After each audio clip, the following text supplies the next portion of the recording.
এই যে মানুষ বলে না বিয়ের পরে মেয়েদের কিসের এত টেনশন, শুধু খাবে, কাজ করবে আর ঘুমাবে, সংসার করবে, এটাই তো মেয়েদের সুখ। আমি মনে করি বিয়ের পরে মেয়েরা অনেক কিছু হারায়, যেটা কোনোভাবেই বিশ্লেষণ করা সম্ভব না। তবে সব থেকে বেশি যেটা হারায় সেটা হচ্ছে যত্ন। আমি এই 3 দিন অসুস্থ থাকায় অনেক কষ্ট হয়েছে আমার, আর অনেক কিছু বুঝতে পেরেছি। সংসার করতে এসে অনেক কিছু হারিয়েছি। যেমন বিয়ের আগে আমি একটু অসুস্থ হলেই আমার বাবা মা আমার জন্য অস্থির হয়ে যেত, আমার কখন কি লাগবে না লাগবে সব কিছুই হচ্ছে তারাই খেয়াল রাখতো। এমনও দিন গেছে যে আমি অসুস্থ থাকলে আমার মা না খেয়ে সারা রাত আমার পাশে বসে থাকতো। আর এখন এত অসুস্থ শরীর নিয়েও যে একটু শুয়ে থাকবো সেটার অবস্থা নাই। সংসারের কাজ, সংসার সামলানো, সন্তান সামলানো, স্বামীকে দেখাশোনা করা, সবগুলাই করতে হয় অসুস্থ শরীর নিয়ে। বলে কিছু করার নাই, এটা শুধু আমার ক্ষেত্রে না, প্রত্যেকটা আপুর সাথেই হবে, আর এটাই হতেই থাকবে, কিছু করার নাই। কারণ আল্লাহ স্বয়ং নিজে হচ্ছে আমাদের মেয়েদের কীভাবে বানিয়ে পাঠাইছে, আমাদের কাজ করতেই হবে, আর এভাবেই চলতে থাকবে আমাদের জীবন।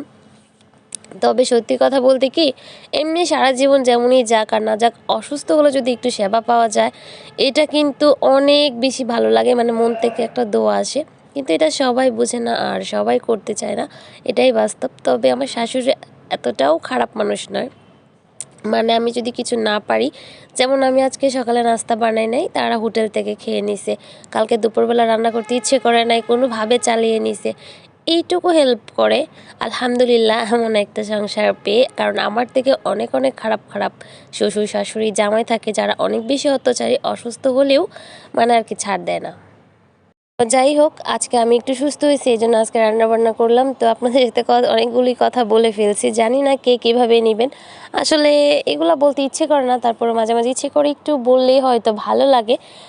আর এটা ছিল 2-3 দিন আগের ভিডিও, অসুস্থ হওয়ার আগের দিনের ভিডিও। আমি হচ্ছে পিঠা বানাইছিলাম। আমার বোন, আমি যখন গ্রাম থেকে আসি তখন আমাকে কলার রস দিয়ে দিছিল জাল করে, যেটা দিয়ে পিঠা বানায় খাইতে। মানে আমরা খাইছিলাম, কিন্তু আমার জামাই যেহেতু যায় নাই আর শ্বশুর মানে ওদেরকে বানাই দিতে বলছিল, তো আমি শুরু করলাম বানানো। প্রথমে হচ্ছে আমি কলার রসটা জাল করে নিচ্ছিলাম, আর এখানে হচ্ছে কিছুটা পরিমাণ গুড় দিয়ে দিচ্ছিলাম। হালকা মিষ্টি দেওয়া ছিল, আমি যদি পিঠা একটু বেশি করে বানাবো এই জন্য আমি একটু বেশি করে গুড় দিয়ে দিছিলাম। আর এখানে হচ্ছে আর যেটা গোলা করে নিয়েছি চালের গুঁড়ি, এটা হচ্ছে এখন আমি এই যে পিঠা শেভ করে নেব। আর কি আমরা হচ্ছে এইভাবেই এই পিঠাগুলা বানাই। এগুলাকে আমরা রস পিঠা বলে, আবার অনেকে কলা সই বলে, কলা পিঠা বলে, যে যেটা বলে আর কি।